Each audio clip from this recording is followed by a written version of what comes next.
ప్రకృతి అన్నింటినీ బ్యాలెన్స్ చేస్తుంది, అందరికీ సమానంగా ఇస్తుంది, అలాగే సమానంగా లాగేసుకుంటుంది కూడా.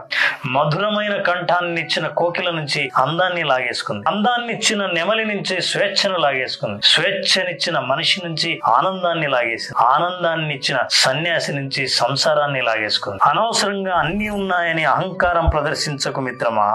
ఈ ప్రకృతికి మట్టి నుంచి పుట్టించిన మనిషిని మట్టిలోనే కలిపేయడం బాగా తెలుసు. బంగారం వెండితో శరీరాన్ని అలంకరించుకున్న మహారాజులు కూడా శ్మశానంలో వివస్త్రులుగానే వెళ్లిపోయారు. ప్రపంచ విజేతలైన చక్రవర్తులు కూడా రిక్తహస్తాలతోనే స్వర్గస్థులయ్యారు. అందుకే గెలవాలనుకుంటే మనసులను గెలవండి, వదిలేయాలంటే నిరాశ నిస్పృహలను వదిలేయండి. ఏ గుడి ముందో అద్భుతంగా రాశారు, ఉపవాసంతోనే పుణ్యం సంపాదించాలంటే కొన్ని రోజులుగా వారాలుగా భోజనమే లేని నిరుపేదలకంతా పుణ్యాత్ములే అవ్వాలి. ఉపవాసం భోజనంతో కాదు, అనవసరమైన పనికి మాలిన ఆలోచనల ఉపవాసం చేయి.